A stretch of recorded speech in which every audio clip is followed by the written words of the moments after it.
기도합니다. 귀하신 주님, 오소서. 우리가 호산나를 외칩니다.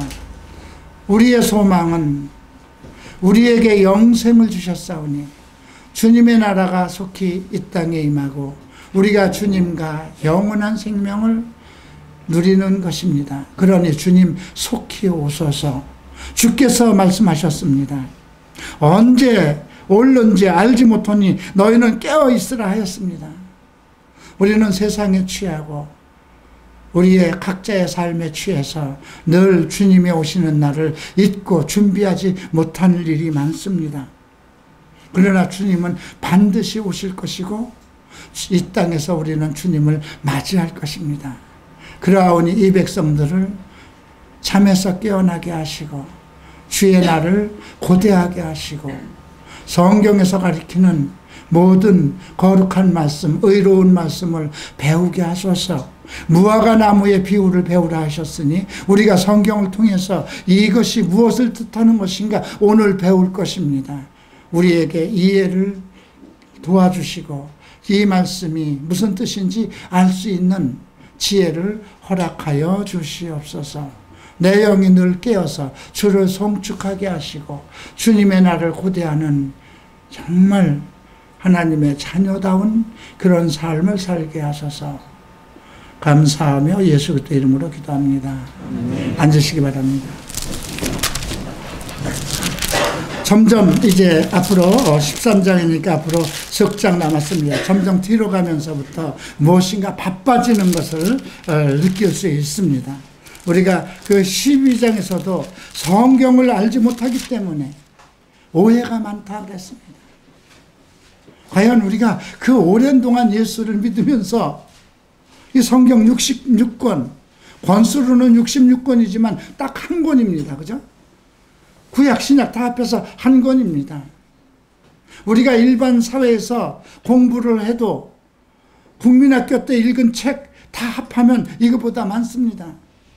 대학교에서 한 과정을 공부할 때 우리가 한 석사가 되고 박사가 되려면 졸업 논문을 쓰려면 이 성경만한 책을 몇 권을 읽어야 되는 것입니다.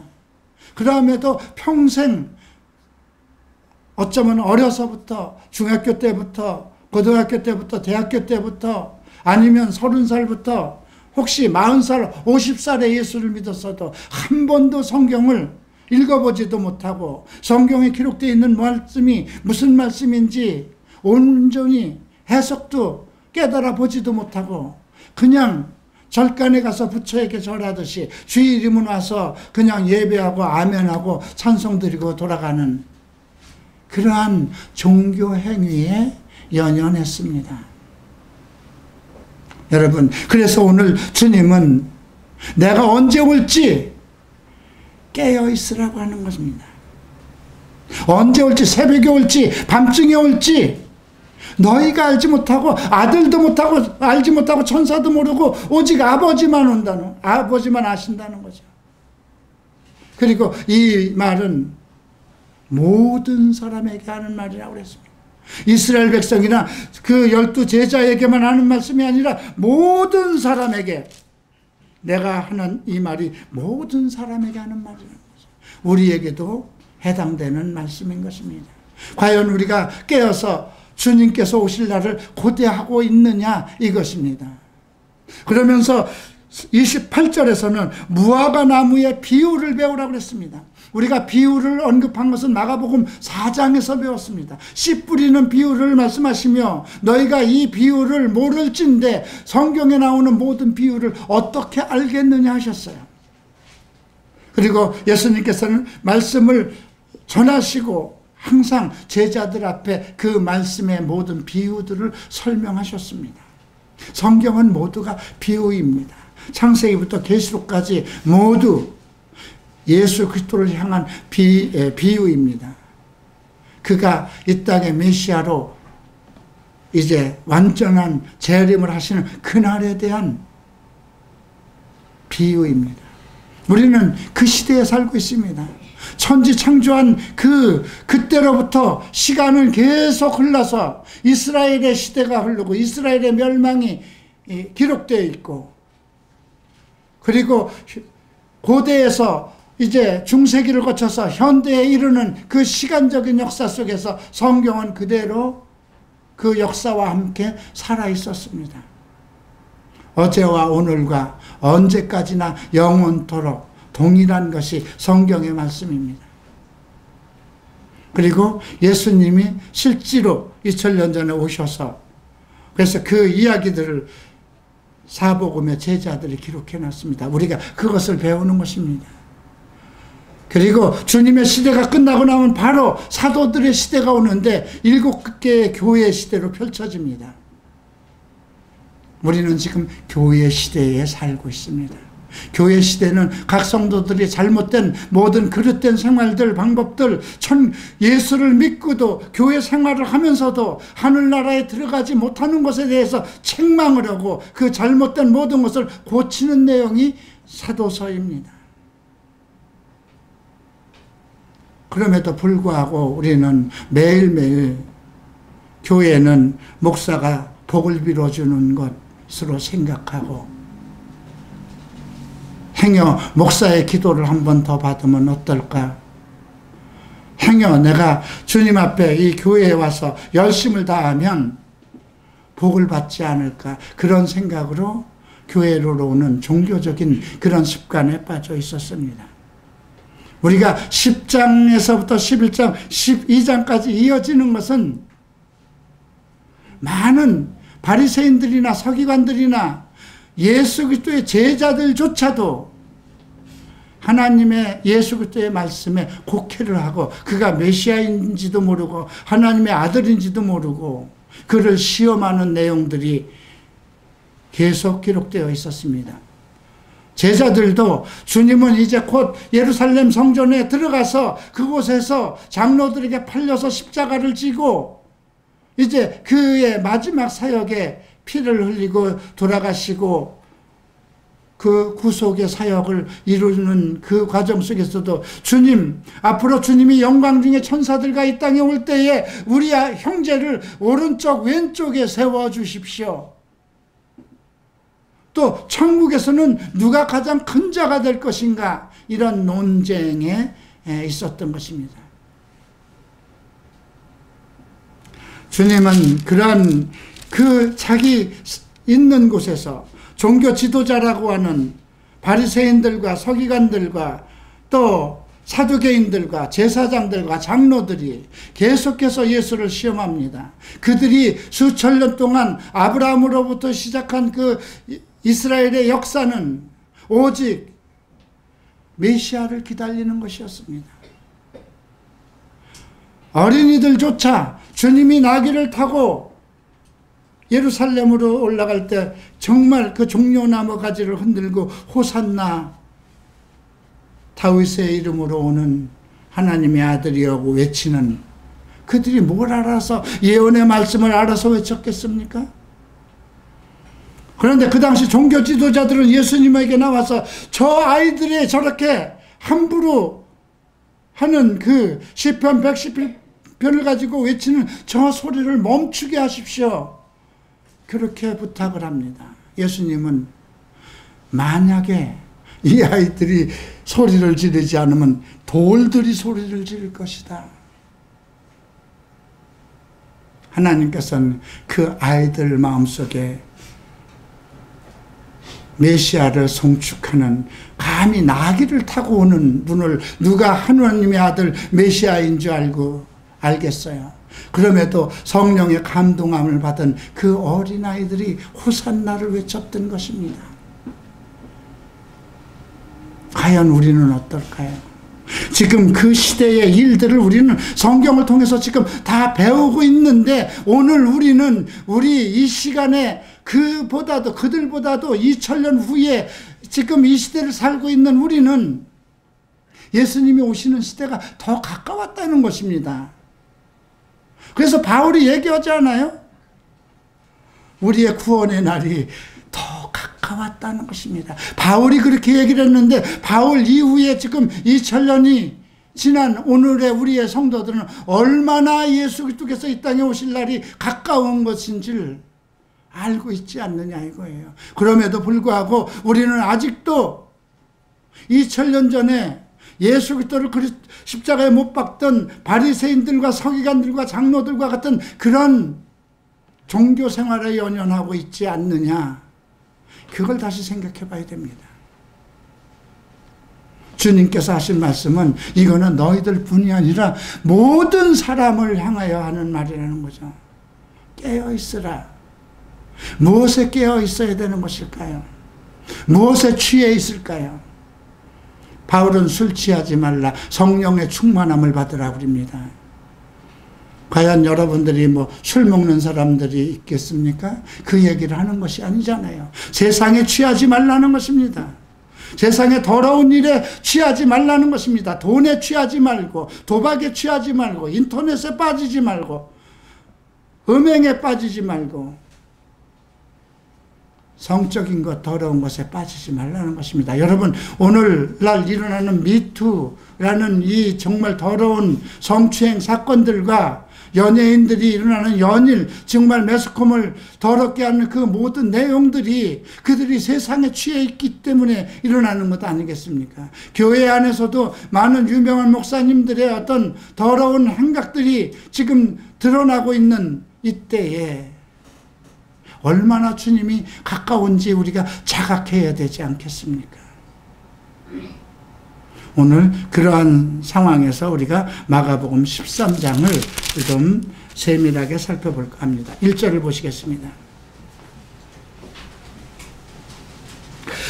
예수께서 성전에서 나가실 때에 제자 중 하나가 가로되 선생님이여 보소서 이 돌들이 어떠하며 이 건물들이 어떠하겠습니까? 이것은 지금 헤롯이 리모델링하고 있는 그 성전을 얘기하는 것입니다. 리모델링 한다는 건 그 과거에 그 스룹바벨 성전, 이게 이스라엘은 성전이 3번 있었습니다.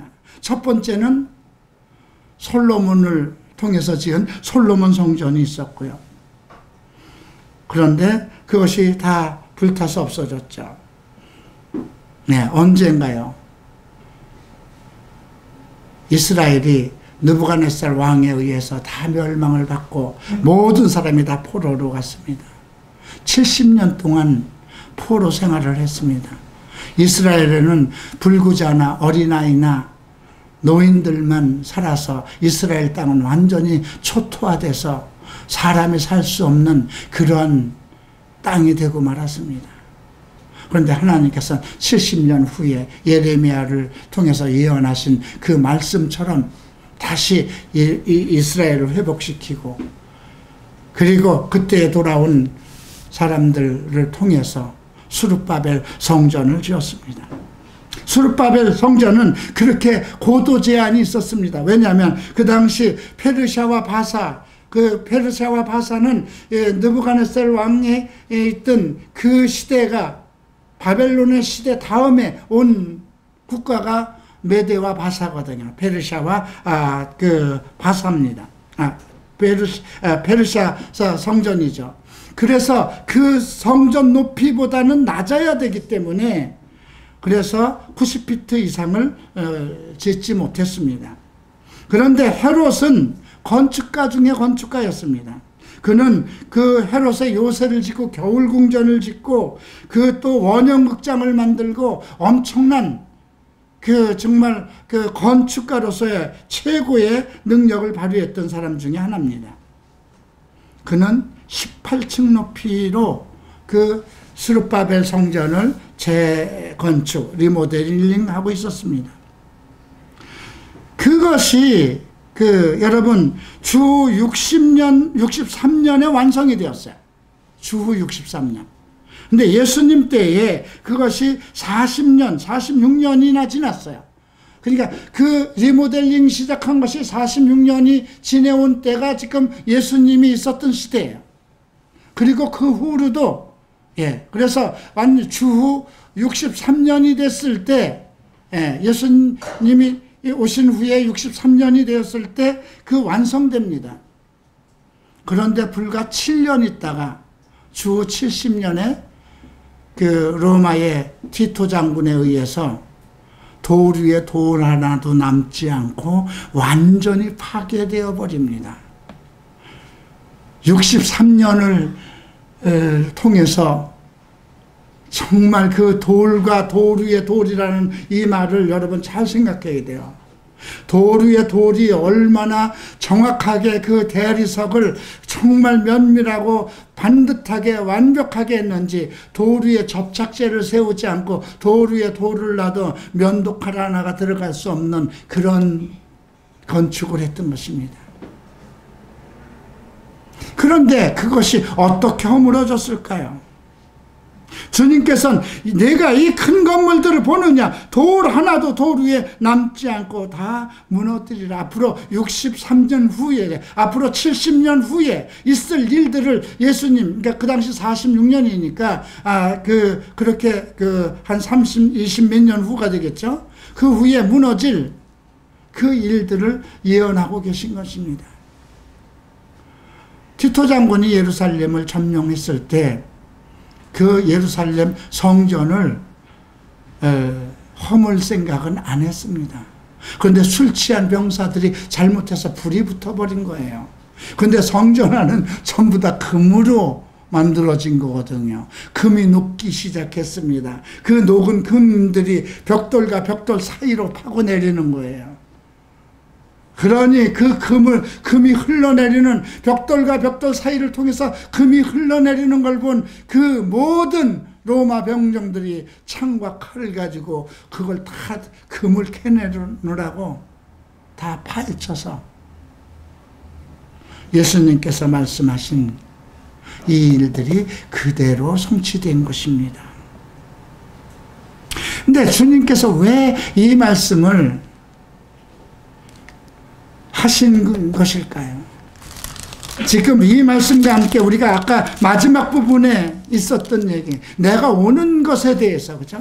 내가 다시 오는 것에 대해서도 같은, 이것이 이제 제자들은 과연 이게 이 성전이 허물어질까? 이렇게 아름답고 이렇게 웅장하고 돌 하나의 크기가 어마어마하는데, 어쩌면 우리 지금 이 건물에 정말 이 성전에 지금 우리 성전만한 크기, 이거보다 더 큰 돌도 있을 겁니다. 그런 것이 돌 위에 돌 하나도 남지 않고 다 헐어질 것이라는 것은 그 당시 그들의 눈으로 볼 때 상상도 안 되는 것이거든요. 그런데 제자들 살아있는 생전에 그것을 다 봅니다. 그렇다면 이제 내가 오는 날도 내가 한 말은, 천지는 없어져도 내가 한 말은 없어지지 않고 다 이룰 것이라는 것입니다.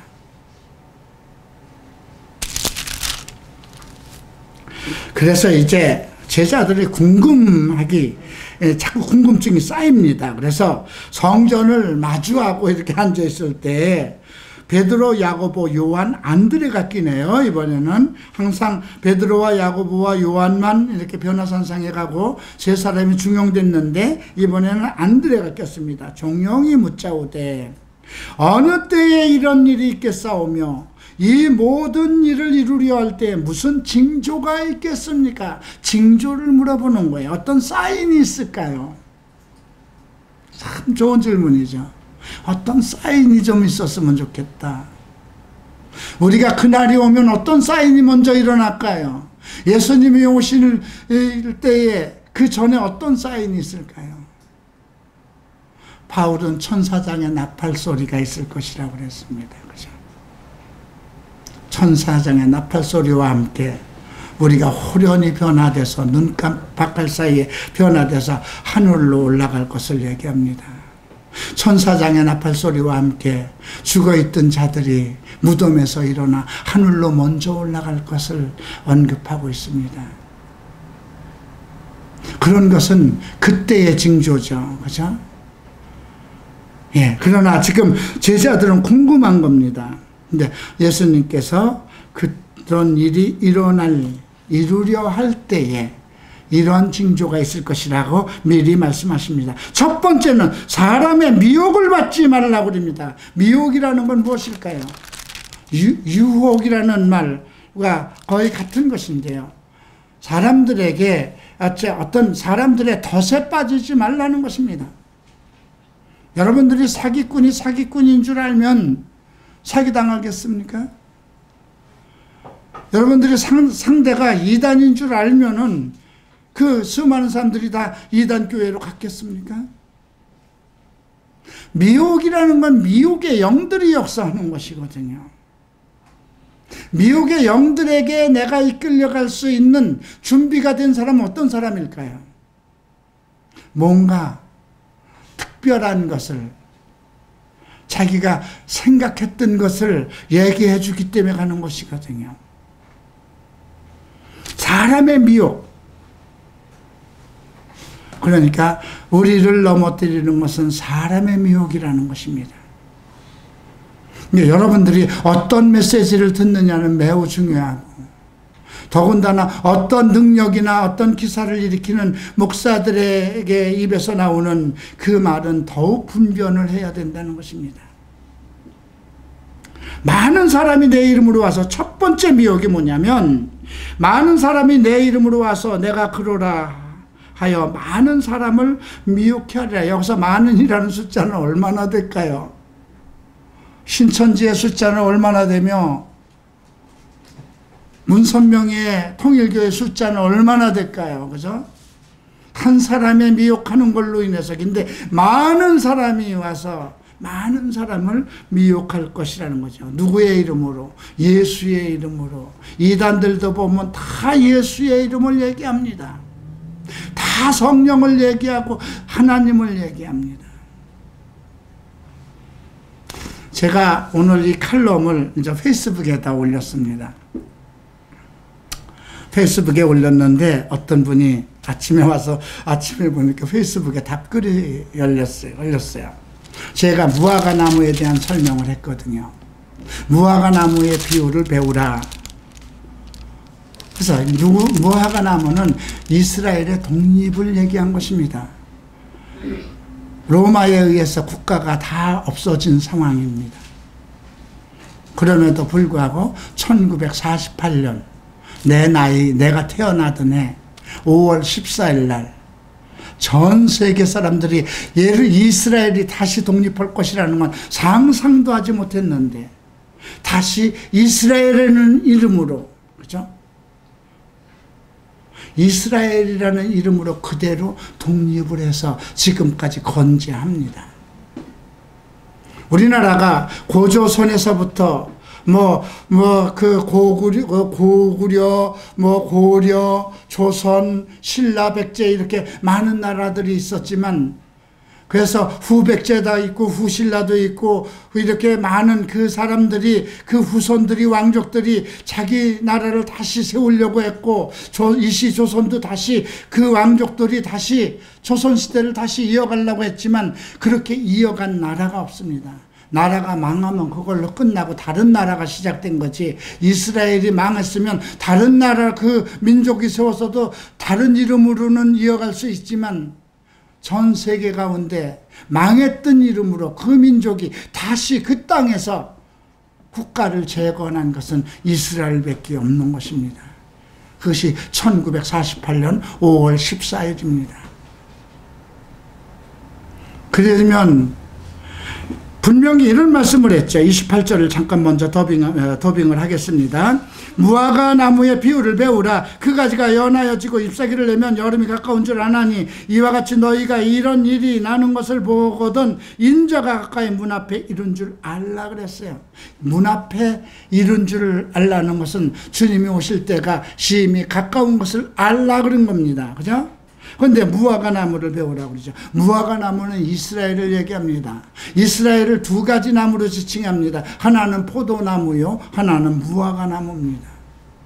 무화과 나무는 꽃이 없이 열매를 맺기 때문에 무화과죠. 네, 이스라엘을 얘기하는 것입니다. 흔적도 없이 모든 민족이 다 전 세계로 퍼져서 국가 없는 민족에 대해서 살아가고 있는 때에 이스라엘이 그 땅에다가 다시 독립한다는 것은 그 어느 사람도 생각지 못했던 것입니다. 그래서 무화과 나무 비유를 얘기하신 거죠. 이것은 그 이후 예수님이 계셨던 그 이후의 사건이기 때문에 이스라엘이 독립을 얘기한 것입니다. 1948년. 그런데 보면 30절에 보면 내가 진실로 너희에게 말하노니 이 세대가 지나가기 전에 이 일을 다 이루리라. 이 세대라고 그랬습니다. 그러니까 1948년 그 독립의 이스라엘 민족의 독립한 세대를 가리킨 것이거든요. 그러면 한 세대가 몇 년이냐를 우리가 성경적으로 이해를 해야 됩니다. 그것이 제일 먼저 언급된 것이 아브라함에게 하나님께서 말씀하신 것입니다. 4대 만에 400년 만에, 그죠? 4대 만에 네 백성들이 나중에 애굽의 노예가 돼서 400년 만에, 그죠? 4대 만에 돌아올 것이다 했어요. 그래서 한 세대는 100년으로 보는 것이 성경적 해석입니다. 그런데 어느 분이 댓글을 달아서 자기가 쓴 글로 링크를 걸어놨어요. 그래서 거길 따라가 봤더니 한 세대, 여기서 얘기하는 건 한 세대는 20대를 얘기하는 것이래요. 왜냐하면 광야에서 있던 사람들이 다 그 애굽에서 나온 사람들은 다 죽고 새로 태어난 사람들만 가나안 땅으로 들어간 것이기 때문에 20대를 얘기한 것이래요. 그러면서 목사님 것은 잘 알아듣겠는데 제 거를 참조하십시오. 이렇게 썼어요. 그래서 그 글 쓴 분을 좀 또 이렇게 알려줄 필요가 있어서 제가 지금 한 세대를 20대를 보는 것은 자의적인 해석인 것 같습니다. 그렇게 댓글을 달았더니 내 개인에게 성령의 감동을 받아서 내가 그렇게 해석을 했는데 한 개인에게 역사하는 성령의 능력을 그렇게 무시해도 되는 것입니까? 또 이렇게 답글이 왔어요. 그래서 그냥 또 자세히 또 설명을 해주지 않으면 안 될 것 같아서 성령은 스스로 말하지 않습니다. 성령은 오직 주께서 하신 말씀을 가지고 말씀을 하시고 주께서 하신 말씀은 모두 아버지의 말씀입니다. 성경 해석은 각 사람마다 성령 감동을 받았다면 지금 이 지구상에 있는 모든 크리스찬들이 각 사람마다 성령 감동을 받아서 성경을 했으면 이 성경이 뭐가 되겠습니까? 그죠? 엉망진창이 되잖아요. 그죠? 그렇게 해서 잠깐 그 아침에 그런 글이 있었습니다만, 그래서 미혹이라는 건 달콤하게 우리를 이끌어가는 영적인 문제예요. 근데 내가 진리에 대한 바른 지식을 가지고 있으면 미혹당하지 않죠. 그죠? 어중간할 때 이게 좌냐 우냐 내가 판단하지 못하는 어중간한 상태에 있을 때 어떤 사람이 미혹하면 넘어가는 거거든요. 그래서 첫 번째는 사람에게 미혹을 당하지 않도록 해야 돼요. 성경을 볼 때 성경을 물론 하나님의 기름 부은 종을 통해서 해석을 하고 전달하는 거지만 그래서 사람에게 미혹을 당하면 안 된다는 것입니다. 그 다음에 두 번째는 난리와 난리의 소문을 들을 때 두려워 말라. 이런 일이 있어야 돼. 끝은 아니라 곧 세상이 망할 것 같은 일들이 그 예수님 이후에도 얼마나 많았습니까? 1차 대전, 2차 대전, 그죠? 계속 세계대전이 있었지만 다 그때가 종말인 줄 알았어요. 그죠? 그 다음에 8절에 보면 민족과 민족을, 나라가 나라를 대적하여 일어나겠고, 계속해서 국가와 국가, 민족과 민족의 전쟁이 지금도 일어나지 않습니까? 패권주의가 일어나고 있지 않습니까? 지금 미국과 중국이 대립되고 있지 않습니까? 우리나라도 지금 민족과 민족이 대립하고 있지 않습니까? 인도와 파키스탄이 지금 대립하고 있지 않습니까? 그 다음은 무엇일까요? 9절. 너희는 스스로 조심하라는 거예요. 스스로 조심이라는 것은 자기 스스로, 자기의 자각, 자기의 깨달음을 지금 요구하는 겁니다. 사람들이 너희를 공회에 넘겨주겠고 너희를 회당에서 매질하겠으며 나를 인하여 너희가 관장들과 임금들 앞에 서리니 이는 저희에게 증거가 되려니라. 여기에서 나를 인하여 너희라고 얘기를 했기 때문에 이건 복음 전도자들입니다. 사도들과 그 후에 일어난 교회의 핍박을 얘기하는 것입니다. 교회 핍박의 시대가 있지 않았습니까? 그래서 스테반이 돌에 맞아 죽고 사도 야고보가 죽임을 당하지 않았습니까? 모든 사도가 다 죽임을 당했습니다.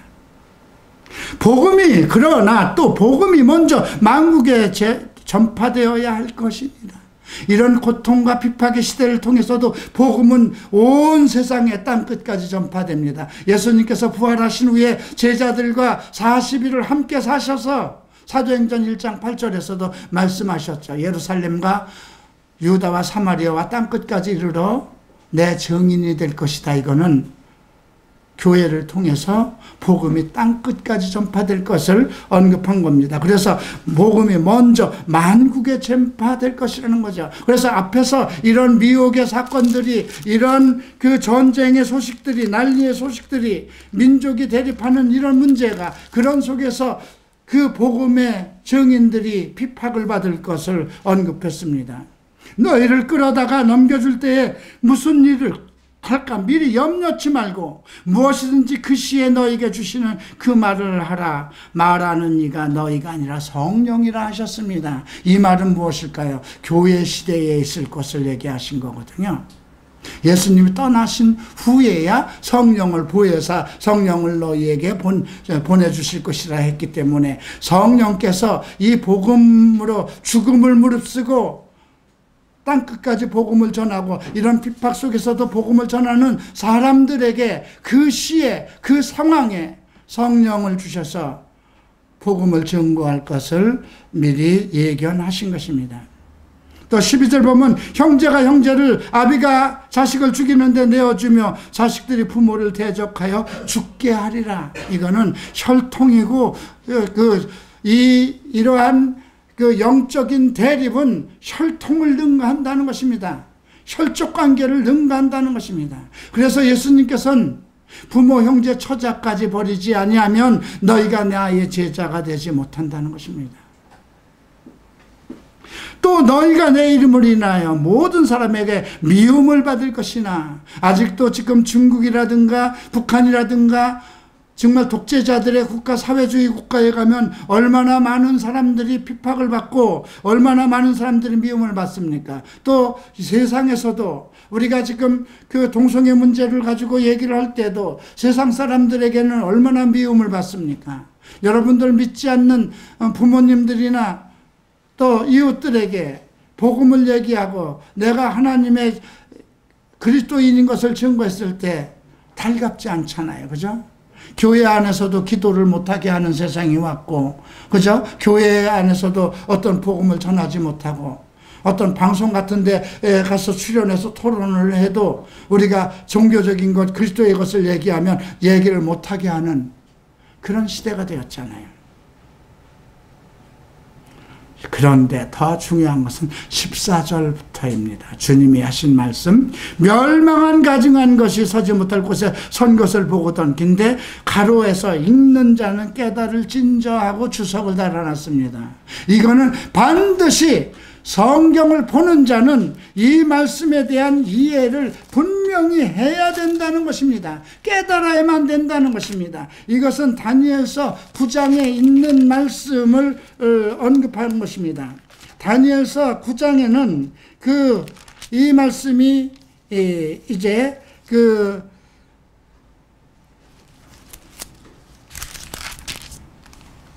9장 25절부터 언급되어 있는 말씀입니다.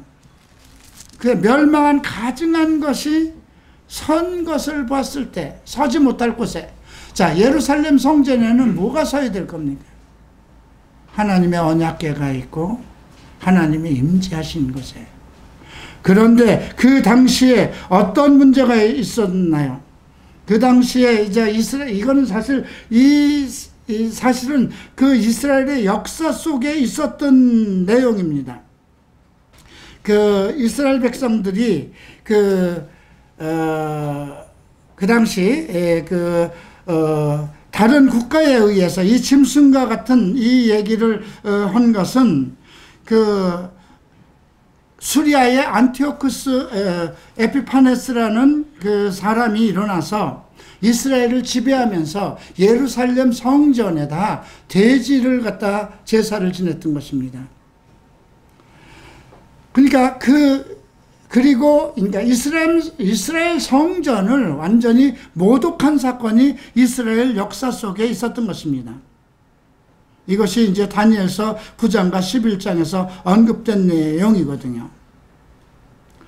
그래서 그 멸망에 가증한 것이 서지 못한 곳에 선 것을 보거든 그때 유대에 있는 자들은 산으로 도망칠지어다. 그런데 그 과거 그 일들이 이스라엘 역사 속에서는 일어났는데 이런 말씀들을 들은 그 당시에 이스라엘 사람들 중에 믿는 자들은 로마 군사가 그러니까 티토 장군이 예루살렘을 공격했을 때 그러니까 과거에는 수리아의 안티오쿠스 에피파네스가 그 이스라엘을 점령하고 성전을 점령해서 거기에다 돼지를 예물로 드린 그 사건이 있지만 이제 지금 시대는 예수님이 이제 떠나신 이후에 주 70년 후에 티토 장군이 예루살렘을 멸망시키거든요. 그래서 그 얘기를 한 것입니다. 그래서 유대에 있는 자들은 그러니까 예루살렘이 완전히 서지 못한 이방인에 의해서 지배를 받는 것을 볼 때에 유대에 있는 자는 산으로 도망가라고 그랬습니다. 예루살렘에서 가장 측근에 있는 것이 유대죠. 지붕 위에 있는 자들은 내려가지도 말고 집에 있는 무엇을 가지러 가지도 말고 밭에 있는 자는 겉옷을 가지러 가지 말고 돌이키지도 말라. 이 말은 무엇일까요? 그만큼 다급하다는 것입니다. 무엇인가 챙길 여유도 없다는 것입니다. 자, 지붕 위에 있다는 건 무엇일까요? 이스라엘 백성은 하나님 앞에 기도할 때 지붕으로 올라갔습니다. 성경에서 얘기하는 밭에 있는 사람들은 씨 뿌리는 자를 얘기합니다. 무엇인가 복음을 위해서 하나님 앞에 기도하는 사람들, 무엇인가 복음을 전하기 위해서 씨 뿌리러 나간 사람들은 돌이키지 말라는 것입니다.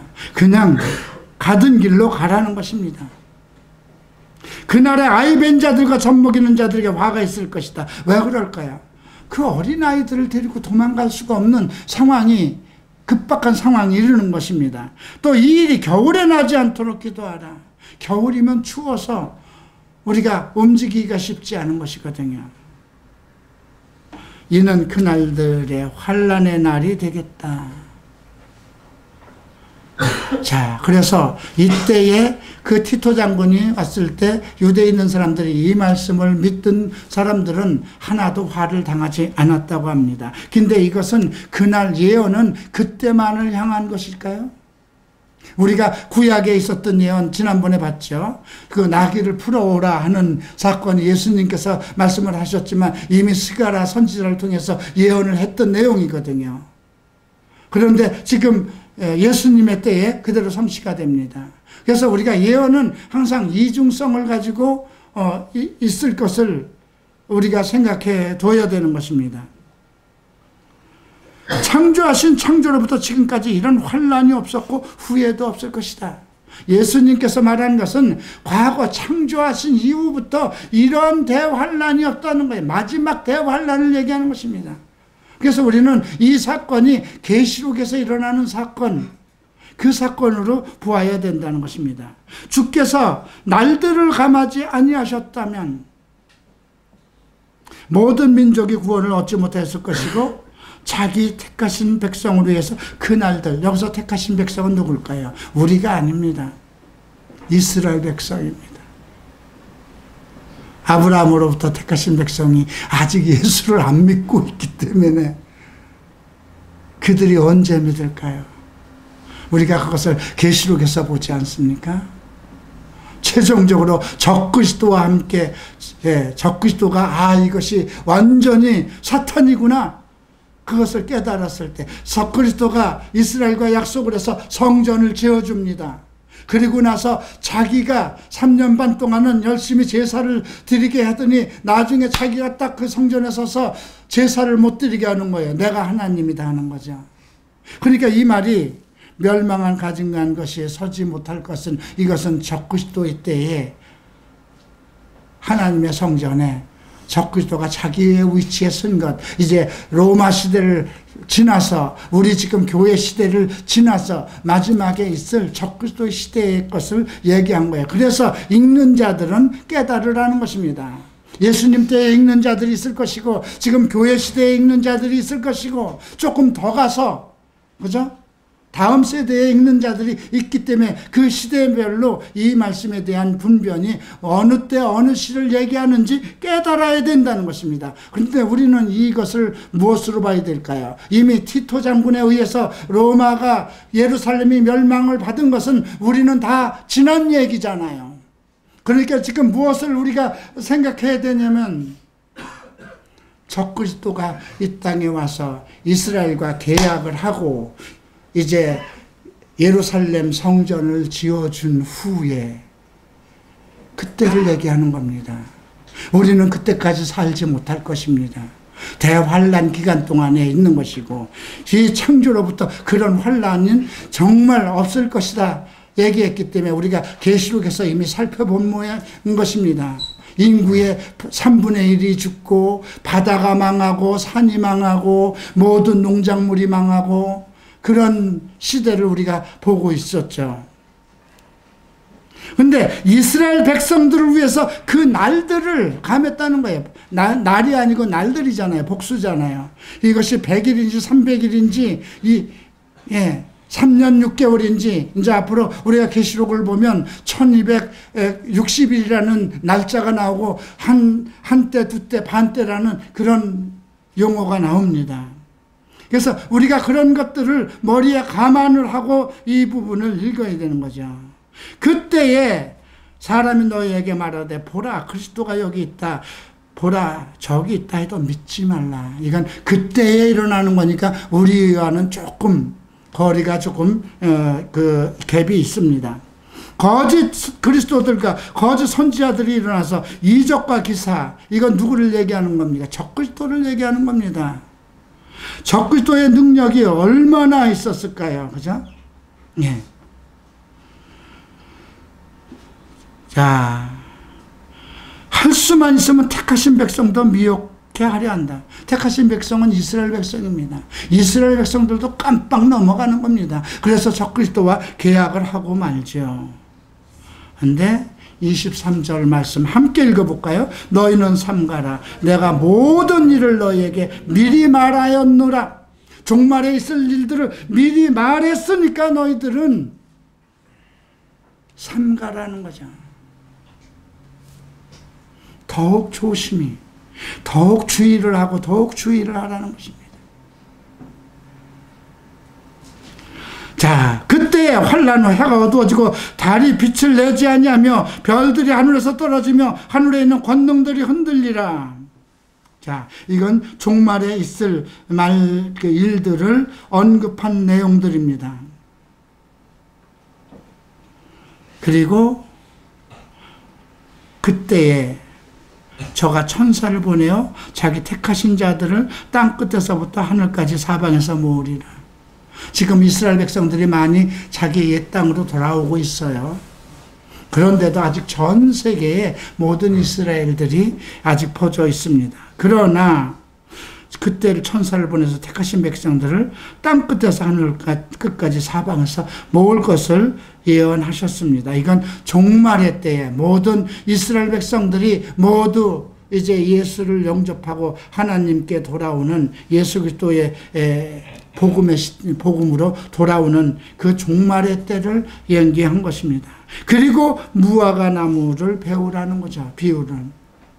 이스라엘 독립 때부터 이러한 조짐은 시작되고 있다는 것입니다. 1948년 5월 14일 이스라엘이 독립이 됐는데 그때로부터 그죠? 이 세대가 지나기 전에 이 일을 다 이루리라 했습니다. 이 세대. 그러면 한 이스라엘이 독립한 세대를 한 세대로 뵀을 때 100년으로 보면 2024년인가요? 2048년이 되네요. 내 나이가 지금 1948년생이니까 같은 나이죠. 2048년도가 되려면 아직도 나는 엄청 많이 살아야 됩니다. 근데 여러분들은 몇 살인가 한번 계산해 보세요. 지금 30살이 된 사람, 40살이 된 사람, 2048년이 되려면 앞으로 몇 년 남았는가 계산해 보세요. 그때까지는 살아있지 않겠습니까? 그렇다고 해서 2048년도에 오시겠다는 것은 아닙니다. 뭐라고 말씀하셨을까요? 이 세대가 지나기 전에 이 일을 이루, 지나기 전이라는 건 앞당길 수도 있다는 것입니다. 10년이 앞당길 수도 있고 20년이 앞당길 수도 있습니다. 그죠? 날짜를 지정한 건 아니에요. 이 세대가 지나기 전에. 그리고 천지는 없어지겠으나 내 말은 없어지지 아니하리라. 그죠? 그날에 대해서는 천사도 모르고 아들도 모르고 오직 아버지만 안다는 거예요. 그러니까 그날에 대해서 계산하려고 하지 말라는 거예요. 그러나 지금 우리에게 암시를 줬어요. 이미 예루살렘 성전 무너진 거 우리는 봤어요. 사도들의 시대가 다 핍박받은 거 우리는 성경 역사 속에서 다 알고 있어요. 그리고 어떤 그럴 때마다 성령께서 말씀을 주시고 대변할 수 했었던 거 스테반의 글에서 우리는 다 보았어요. 이 예루살렘이 멸망을 받고 그 성전이 무너지고 이스라엘 백성이 전부 다 사로잡혀가고 전 세계로 뿔뿔이 흩어지고 나라가 없어졌던 사건 우리는 알고 있어요. 그러나 해가 하늘에서 별들이 떨어지고 권능이 흔들리고 그건 아직 안 왔어요. 그죠? 이건 요엘서 2장에서 언급된 거예요. 요에서는 그 다음에 누구든지 주의 이름을 부르는 자는 구원을 얻으리라 한 거죠. 그리고 주님이 구름을 타고 큰 권능과 영광으로 오는 것을 사람들이 볼 것이라. 계시록까지. 그래서 이 마가복음 우리가 이 지금 종말의 날에 대해서 배우는 이 사람들은 이것을 오늘 들은 사람은 계시록 22장까지 내처 공부를 해야 되는 거예요. 그죠? 주님께서 하신 말씀이 계시록에 언급되어 있기 때문에 주의하라고 나옵니다. 오늘 성경에서 주의하라는 말이 몇 번 나옵니다. 그죠? 9절에서 언급되어 있어요. 그죠? 9절에서 스스로 조심하라고 그랬습니다. 또 23절에서 너희는 삼가하라 했습니다. 그리고 33절에서 주의하라, 깨어있으라 그럽니다. 영적으로 깨어있으라는 것이죠. 육체에 매여있지 말라는 겁니다. 어떤 세상 것에 취해 있지 말라는 것입니다. 적그리스도의 말에, 이념에, 사람의 말에 빠지지 말라는 것입니다. 그때가 언제인지 아무도 알지 못한다는 거죠. 그리고 비유로 말씀하십니다. 타구로 갈 때 종들에게 권한을 주어 사물을 맡기고 문지기에게 깨어있으라 하였는데 그와 같이 깨어있어서 주인이 언제 올지, 새벽에 올지, 밤중에 올지, 닭이 올 때인지, 그래서 항상 주인이 올 때를 깨어서 기다려야 된다는 겁니다. 지금 이건 모든 사람에게 하신 말씀이니까 지금 우리는 주님이 오실 날이 더 가까이 있다는 것입니다. 근데 만약에 호련히 천사장의 나팔 소리가 울릴 때 그것을 듣지 못한다면 카톡에 빠져서 못 듣는 얼마나 분하겠어요. 그죠? 친구들과 술 먹다가 그걸 놓쳤다면 얼마나 분하겠어요? 음행에 빠져서 포르노에 빠져서 거기에 취해 있는 상황에서 왜 하필이면 그 많은 날 중에 그런 때 오셨을까? 내가 교회 가서 예배 드릴 때 오시지 않고. 글쎄요.